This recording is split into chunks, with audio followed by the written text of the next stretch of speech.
হ্যাঁ বন্ধুরা, IPL 2026-এ KKR এর বড় আপডেট। কেকেআর এর যে বড় সমস্যা, সেই কোচ এবং কে করবে ওপেনিং, উইকেট কিপিং এবং অধিনায়ক, সেগুলির সমস্যা এখন মিটতে চলেছে। হ্যাঁ বন্ধুরা, হেড কোচ তো পরিবর্তন হয়েছে, সেই চন্দ্রকান্ত পণ্ডিতকে ছাঁটাই করা হয়েছে। সেদিকে যেভাবে চিন্তা রয়েছে, এবার কেকেআর ফ্যানদের যে বড় আশা, কে করবে কেকেআর এর ওপেনিং সেই সুনীল নারিনের সঙ্গে, এবং কম্বিনেশনটা যেন ঠিকঠাক বজায় থাকে।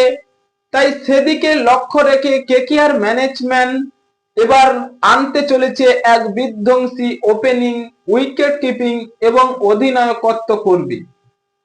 হ্যাঁ বন্ধুরা, সেই কেকেআর পরিচিত ক্রিকেটার, যিনি টিম ইন্ডিয়ার হয়ে 3টি ফরম্যাটে দুর্দান্ত খেলছেন, তিনি সবার পরিচিত সেই দিল্লি ক্যাপিটালস এর হয়ে খেলেন আইপিএল এ, সেই কেএল রাহুল এবার কেকেআর এ আসছে।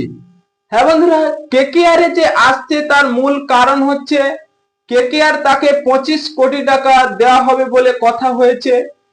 কারণ কেকেআর তো ভেঙ্কটেশ আইয়ার কে ছেড়ে দিচ্ছে, সেখান থেকে পাওয়া যাবে 23,75,00,000 টাকা। আর 2 কোটি টাকা যদি কেকেআর দিয়ে দেয়, তাহলে সেখান থেকে কেএল রাহুলকে পাওয়া যাবে 25 কোটি টাকা দিয়ে। এবং কেকেআর ম্যানেজমেন্টও ভাবছে 2026 সালে তারা চ্যাম্পিয়নের দিকে লক্ষ্যে পৌঁছবে। তাই সেই কেএল রাহুল, তার উইকেট কিপিং করার দক্ষতা রয়েছে এবং ওপেনিং হোক বা তার ম্যাচ ফিনিশ করার, অবশ্যই তিনি ভালো খেলেন। তাই এবার দিল্লি ক্যাপিটালস তাকে দিয়ে যে ওপেনিং করিয়েছে এবং তিনি ক্যাপ্টেন্সির পদ পায়নি। দিল্লি ক্যাপিটালসের হয়ে ক্যাপ্টেন্সি করেছে সেই অক্ষর প্যাটেল, এবং সেখান থেকেই তার অনেকটাই আশাবাদী তিনি যে ক্যাপ্টেন করবে। তাই কেকেআর সেই অফারটি দিয়েছে তাকে, যে তুমি এসো আমাদের দলে, অবশ্যই তোমাকে ক্যাপ্টেন করাবো। তাই কেকেআর ম্যানেজমেন্ট এবার কেএল রাহুলকে অবশ্যই নিতে চাইবে।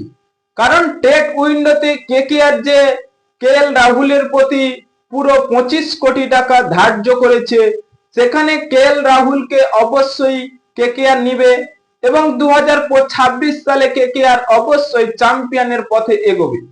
হ্যাঁ বন্ধুরা, আপনাদের কি মনে হয়, কেকেআর এ কি কেএল রাহুল এসে অনেকটাই সাফল্যের দিকে এগিয়ে নিয়ে যাবে? তাই এখনই আপনাদের মতামত কমেন্ট বক্সে লিখে জানিয়ে দিন এবং চ্যানেলটি সাবস্ক্রাইব করে আমাদের পাশেই থাকুন। ভিডিওটি শেষ পর্যন্ত দেখার জন্য আপনাকে অসংখ্য ধন্যবাদ।